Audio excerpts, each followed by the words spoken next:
Hello and welcome to this webinar on the top 3 obstacles that women are facing. I'm just going to do a quick check of my mic. It looks like it's working well. If you can't hear me, raise your hand and let me know that something's off. Make sure it's not on your end. So welcome. This is the top 3 obstacles that I find in the work that I do with women that women are facing. So you are in the right place if you are feeling that you're a sense of dread every Monday. Like Monday rolls around and you're feeling a sense of dread, and here you are going off to work that is less than fulfilling for you. Or you're in the right place if you've had maybe for the umpteenth time that conversation with a loved one, however that may be, whoever that might be in your life. And you feel like if I could only just get this person to make these changes, I would be feeling so much happier in life. Or you are in the right place if you find that life is just feeling a little dull and disconnected, that you're feeling a little bit unlit from inside, that maybe things are just feeling super heavy, super serious, and you're just really, really tired of this. Maybe you're feeling a little overwhelmed. If you are, you're in the right place. And so we're going to be unlocking some secret keys and tools to bust through the 3 obstacles that I'm going to go over today. I'm so excited for you to be here. I'm Christy Bemis, and I am a serialpreneur in that I run 2 companies. I run Bemis Psychotherapy, which is my private practice and consulting firm. And then I also run Hot Pink University, which is the company that I operate under to do all of my coaching, retreat work, travel, and busting through with women to ignite their life in different forms or fashion, whether that's a 6-month course that you take with me or it's a 6-week course. I help women reignite and reinvest in themselves and in their passions in life. That's my life's purpose, and it lights me up from the inside out, no matter what's happening or going on in the world. My whole purpose is to help you feel ignited using the same tools that have worked in my life. How does that sound? We as women are often focused on a lot of our roles in life, right? Focused on being a mom, focused on being a coworker, focused on being a daughter. And a lot of times women in their 40 plus years are really finding themselves sandwiched in between caretaking of elderly parents, perhaps, or elderly relatives, all the way to still parenting children. Also, women are working at their careers at very different paces. And so a lot of times we find ourselves in our 40s and 50s, kind of at the epitome of our career, and then asking ourselves, now what? Now what's in it for me, right? And we're finding ourselves in a more predictable uprising rate of having stress, burnout, and adrenal fatigue. As our hormones are shifting and changing for women in their 40s and 50s, these are super real concerns. And the antidote for a lot of these concerns are helping women to reinvest in themselves, to really put forward time, money even, and energy in themselves so that we can be the best we can possibly be. Because the one thing I truly believe in is that women are really an untapped resource for all of us, and that the feminine is really here to heal and to serve a purpose in the world right now more than ever. I truly believe that with all my heart. And so if I can get women to be the healthiest, best they can possibly be, I feel like I'm creating a workforce for the world to really heal and be your best possible that you can be. So what I want us to do right now is, if you have a pen or journal, that's great. If you don't, no worries. But we're going to do kind of a visualization to really kind of connect with where you are, right now, right in this moment. But also we're going to dream forward a little bit because, like I said, I help women reignite to their passions and their purpose in life. And so I really want us to kind of ground into what is it that I want? One of the things that I ask women, whether it's in coaching or in my psychotherapy practices, what do you need? What do you want? And a lot of times what I find is women are left scratching their heads. I don't know. But if I ask them, what does your partner want? Or what do your children want? They can rattle off about 10 or 12 items or sense of beings that the other people in their lives need and want. But when it comes to ourselves as women, sometimes we just get disconnected from that. We're wired to caretake others, but now it's time to kind of shift that focus back and caretake ourselves. If we're going to be the happiest, healthiest, most joyful beings that we can be, it's time to refocus. So I'm going to have you close your eyes, and I'm going to have you imagine yourself a year from now. I want you to imagine yourself a year from now, and that you're really truly living an absolutely connected life with yourself, with the others in your life, and you feel absolute joy. So I want you to sit with that for a minute. What would that feel like? You feel alive, you feel on fire, and you feel like your life has purpose and it has meaning.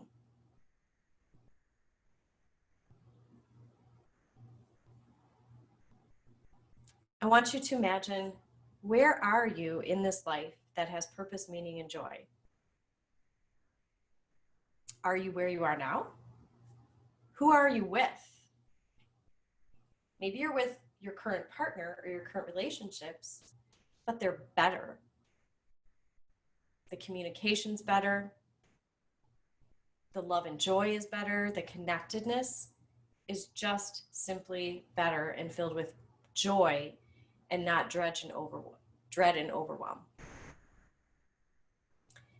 What changes maybe in a year from now in your fantasy with your eyes still closed? What changes maybe have shifted with your job and how money is coming in? What shifts have changed in your relationships and with your sense of self? What's coming up for you right now if a year from now you had greater joy? And maybe for some of you, some sadness is coming up because you really realize there needs to be a significant shift happening in my life. I'm not doing it. It's not happening for me, right? Or maybe some grief is coming up. Like, damn it, I'm 40 and 50 at this point or more. And why is my life not filled with joy? What is happening here? Or maybe there's even some rage and anger. There's an upside of anger for us as women. And the upside is this: it tells us that the jig is up in life and we need to be doing something much different in our life and in our relationships. Or maybe depression and anxiety for many of you.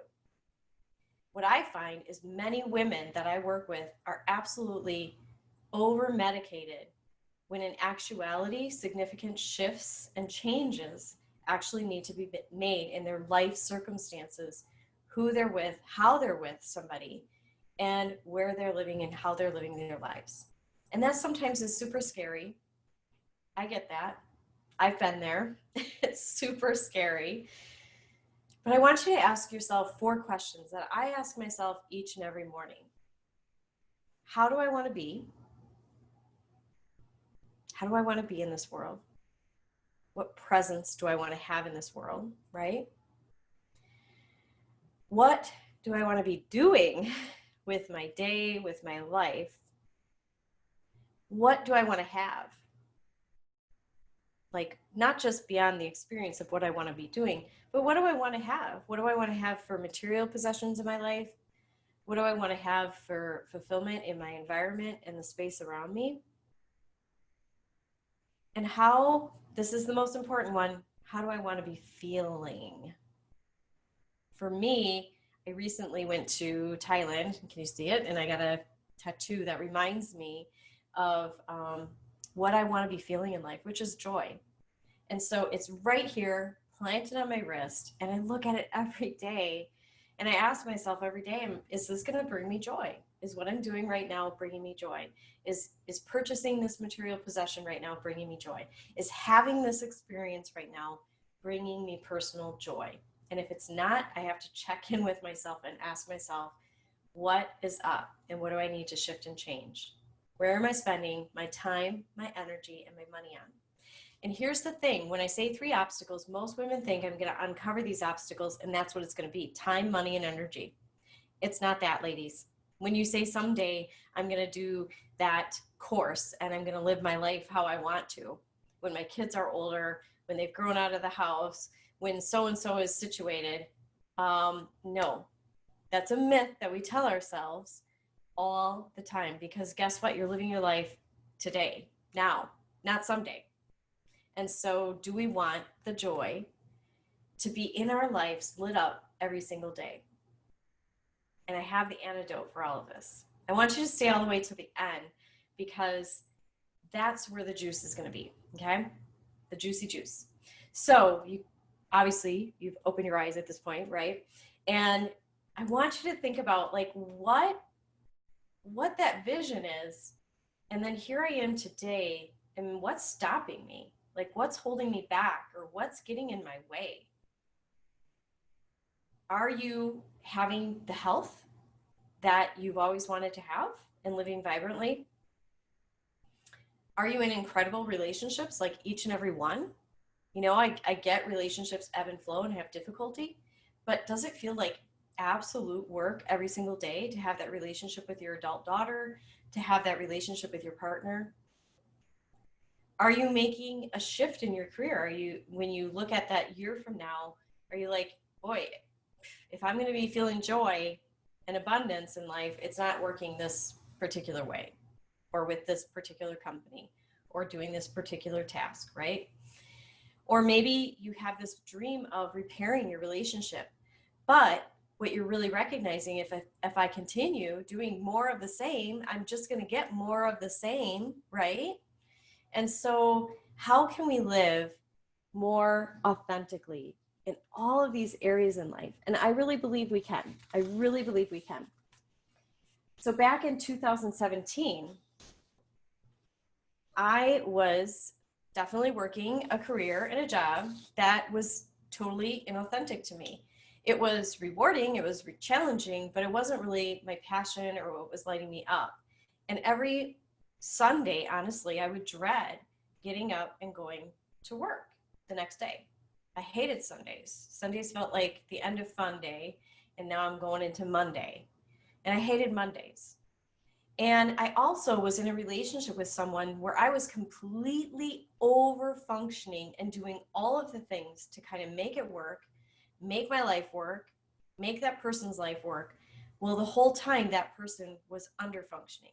Can you relate to that? Have you been in relationships like that where you're doing all the work, all the heavy lift, and the other person is just kind of fine, coasting through life? They seem happy enough. But meanwhile, we're a raging lunatic in our lives, right? I've been there.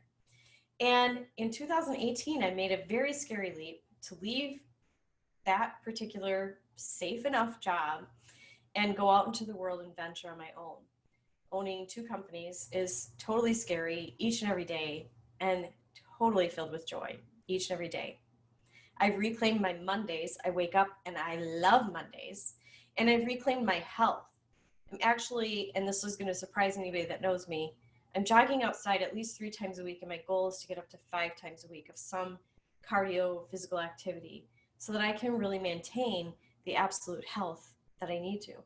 But all of this was not possible unless I got ignited with what filled me up and what made me passionate. It was not at all possible, because under stress, our adrenals are just out of control. And it doesn't matter how many times I would go run at the gym. I'm not going to lose that extra menopausal stuff. I'm not going to be feeling healthy if in the evening I come home and I'm numbing myself with 1, 2, 3, 4 glasses of wine, right? And so if you can relate to this, that you're not living an ignited, passionate life, you know that you're not if your health, your relationships, and those kinds of things are just suffering. And that's what we need to do. Today, we're going to uncover those obstacles that might have come up for you, and you might not even know what they are. When we did the visualization around, what do I want my life to be like a year from now? And where am I at right now?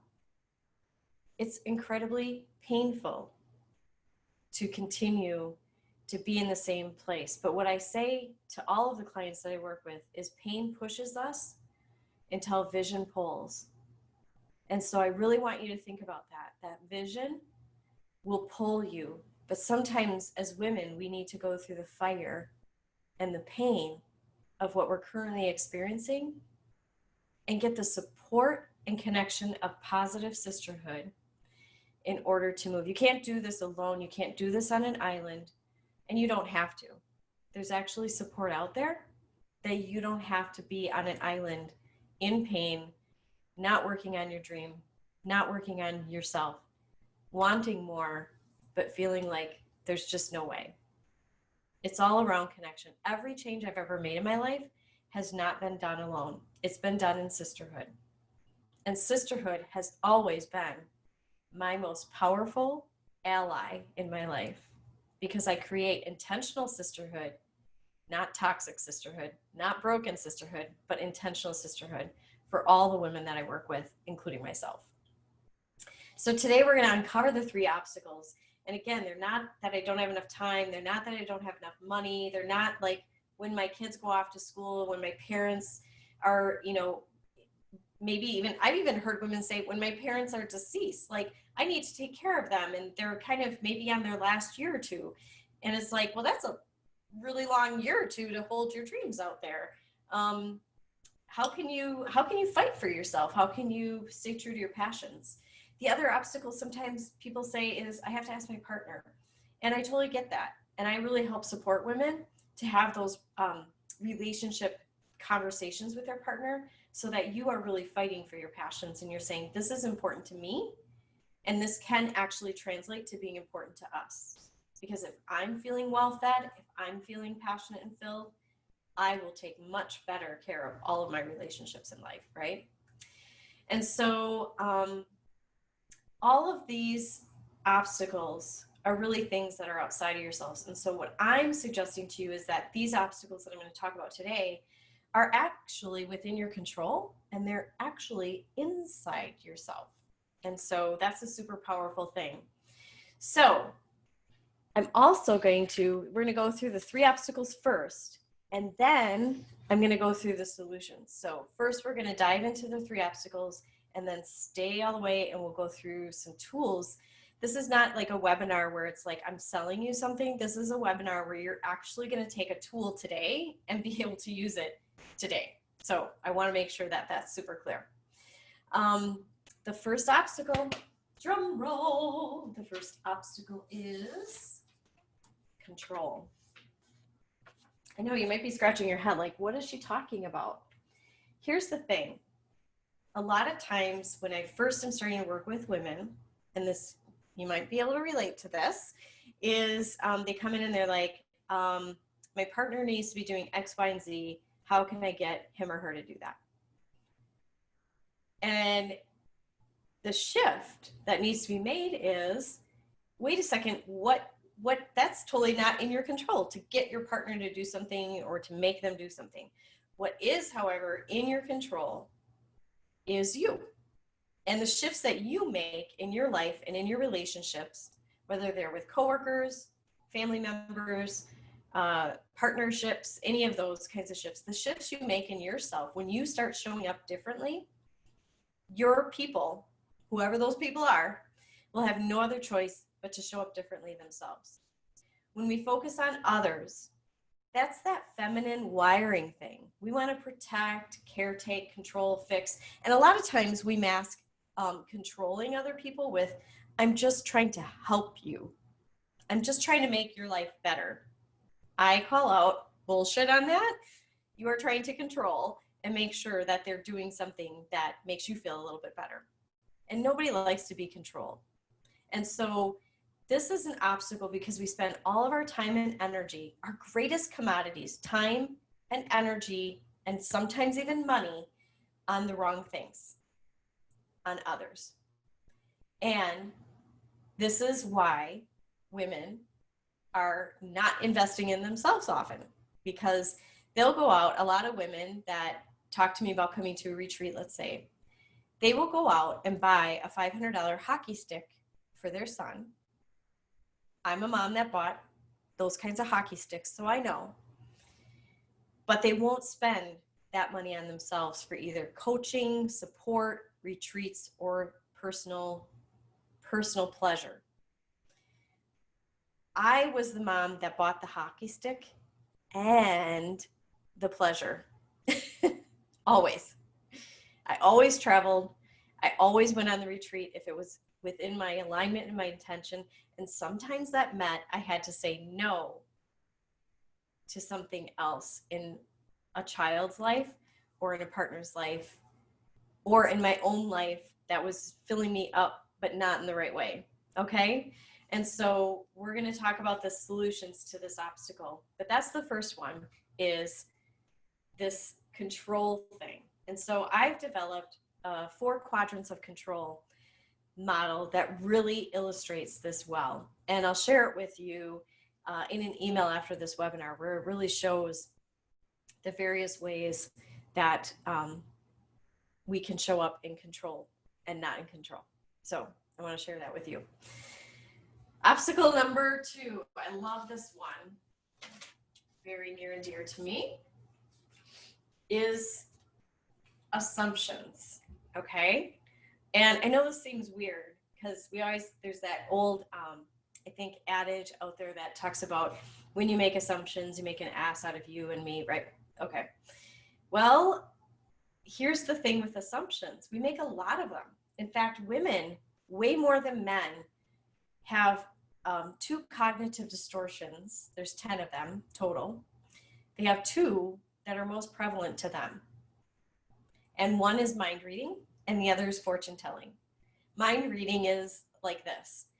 A person walks in the door, they're upset, they're in a bad mood, could be your partner, could be a loved one, and you immediately think they're mad at me, or they must be mad about, right? Or we fortune tell where we say, well, I can't possibly follow my passions in life because then what would so-and-so do if I was gone and I took Wednesday class to like really cultivate this jewelry making that's a passion of mine? What would they do? You know, so we just make these assumptions. And so I'm going to go through some anecdotes about that. Back in 2017, when I was strongly considering leaving my position, I was making a lot of assumptions too about what could or couldn't be possible with the work I was doing. And what I did is in 2017, I went into my employer and I didn't want to be working at 100% anymore because that extra day a week or so could really be moving my passion and my vision forward.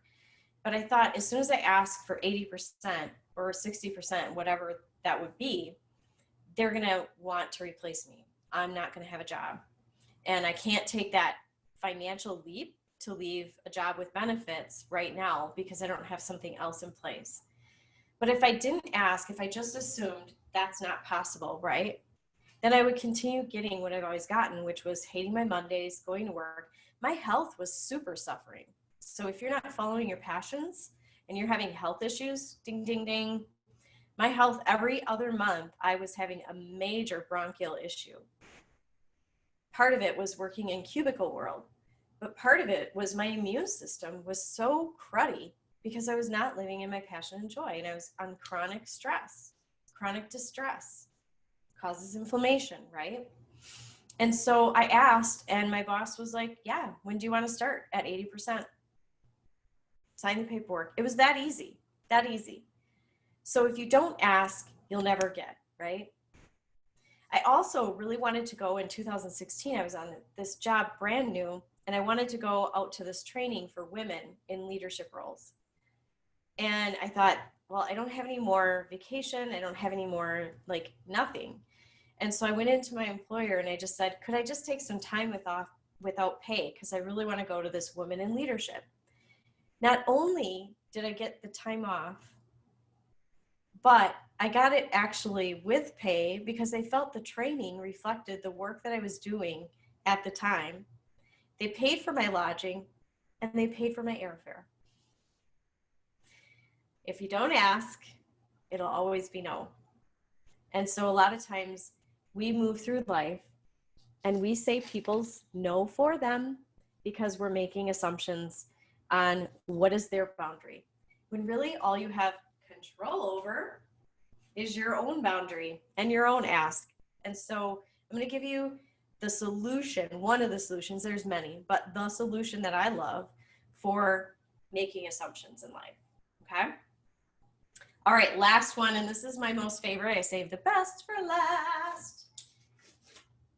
Anybody that knows me knows that I like pleasure and that I surround myself with other women that like pleasure too. Pleasure is our birthright. When I was a little girl, I could immerse myself totally in pleasure. Long days of playing in the woods, not caring about anything in the world.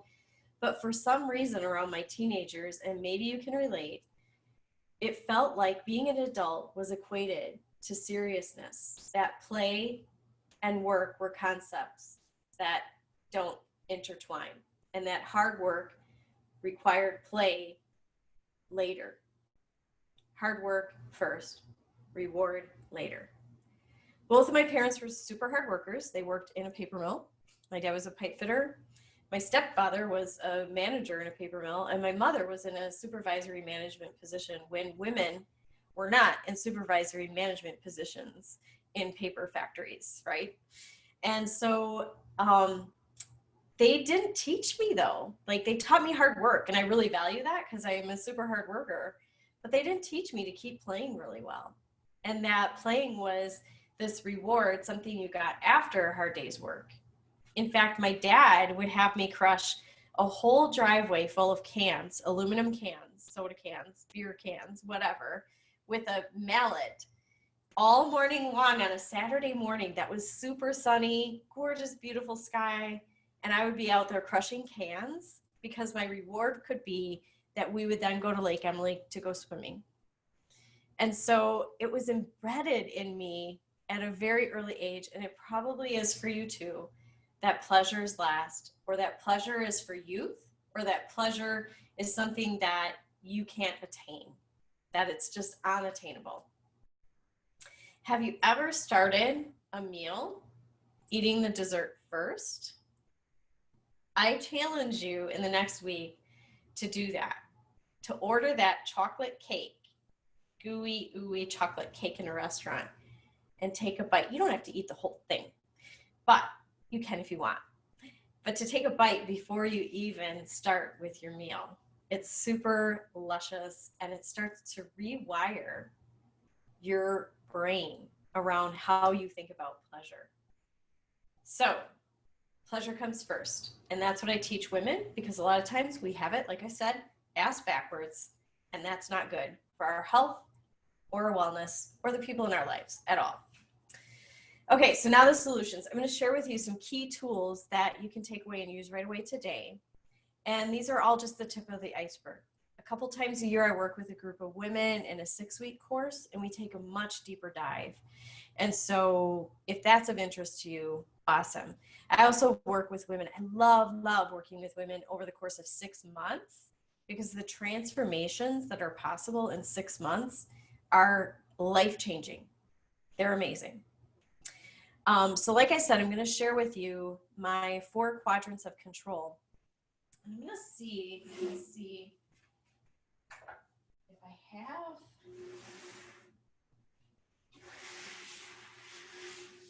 Ta-da! Now this is really, handwritten, but I want to share this with you. So I want you to think about all of the things that you have control over in your life, okay? That's this column, the things I have control over. And I want you to think about the things that you don't have control over. And I'm sorry to be the bearer of bad news, but that list is going to be a lot longer. So when I think about the things I have control over, I have control over whether I am doing work that fills me up, or whether I'm joyful in the work that I'm doing, right? How I talk to people, my reactions, my beliefs, my thoughts, my feelings, my values. I have control over all of those things, how I choose to live my life, how I authentically show up, how I choose to be visible, like doing webinars. All of those things I have control over and choices over. So the premise of the 4 quadrants of control, and I do a much deeper dive with women than this, is that when we act on the things that we have control over, we feel a sense of pride. We move and make changes in our life so we don't feel stuck and unsupported. We feel accomplished and we feel confident. And when we can recognize that we don't have control over a situation and we stop trying to control it, and I know that's easier said than done. And like I said, there's lots of tools for each of these 4 quadrants. Each of them have different tools to use to support the work that you're doing. But when you have no control over a situation and you stop trying to, what you will notice is that you feel a sense of surrender, release, let go, and greater compassion towards people.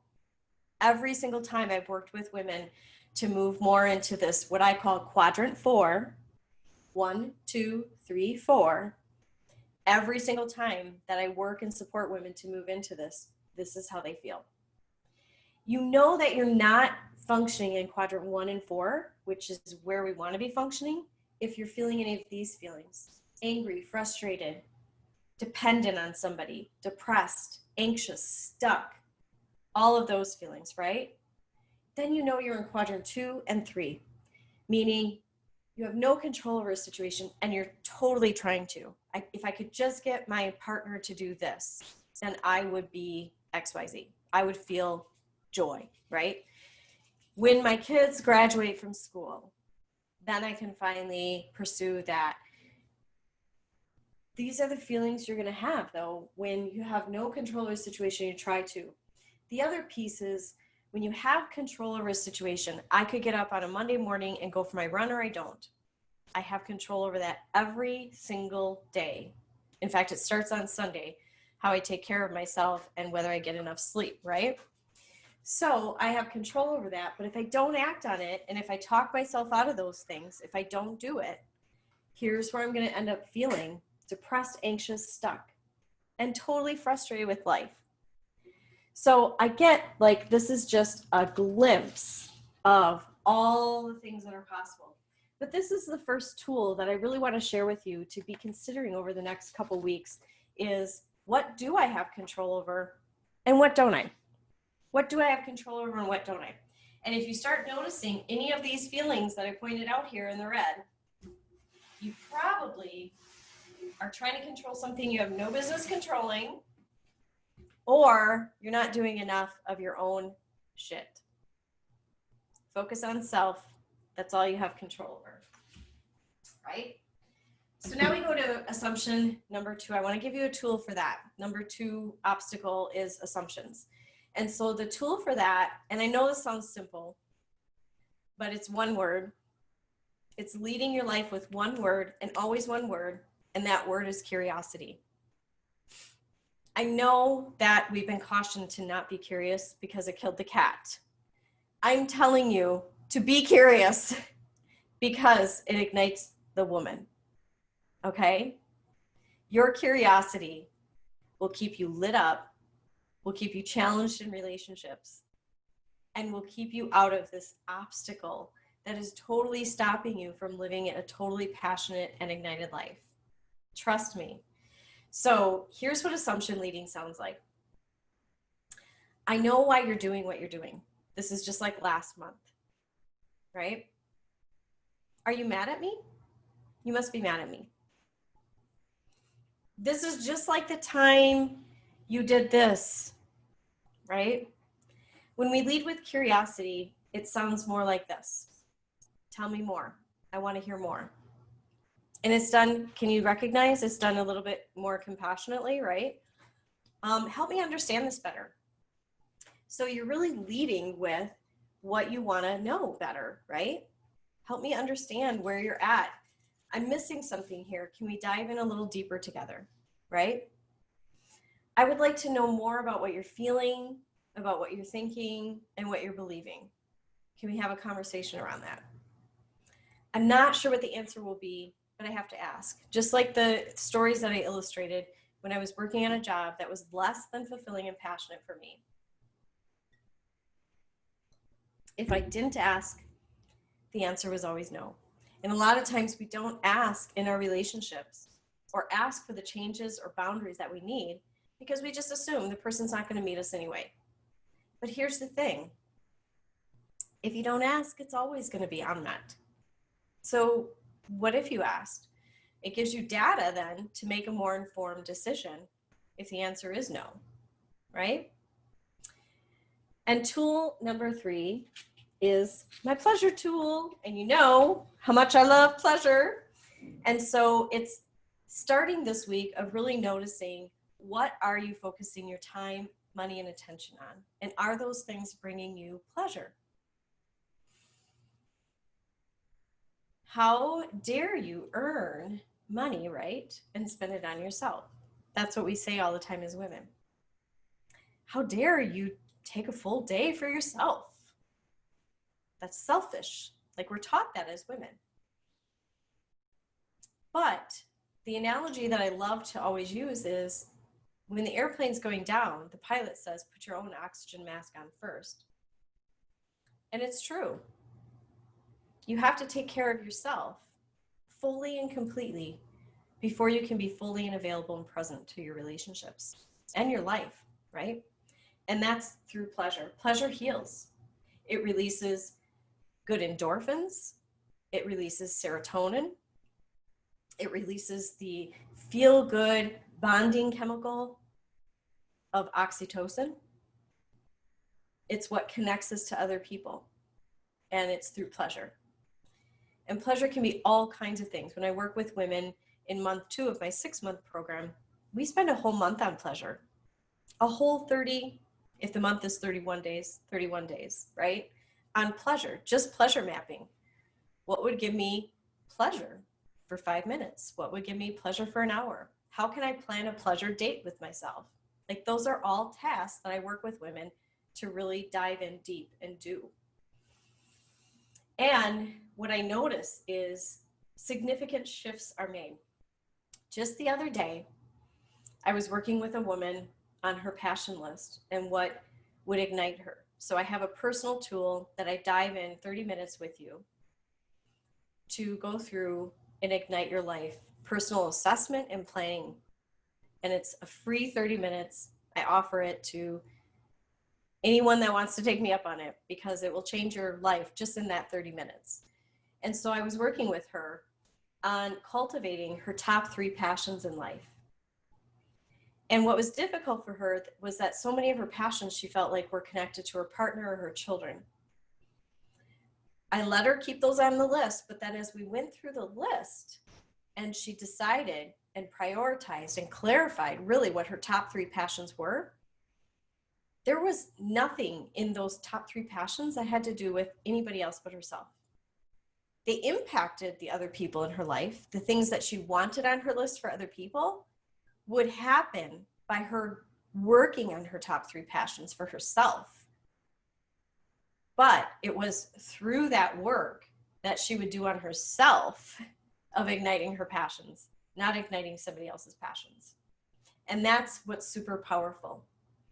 The relief and the freedom that she felt in that 30 minutes on that little video chat was like totally different. And that's how powerful it is when you get connected to your vision. Remember the vision that you had for yourself at the top of our time together? When you get connected to that, that's the relief and ignition that you're going to cultivate for yourself. I also was working with a woman just this last week. I love this story, where so many shifts she was making after doing just this like really quick 30-minute ignite her life assessment and personal planning, like 30 minutes of your life.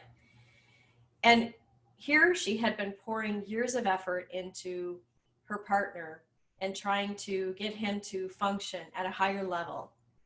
And here he was totally under-functioning. She was totally over-functioning, from the point where she was the primary breadwinner at home to not getting her needs met in relational conversations and all those kinds of things.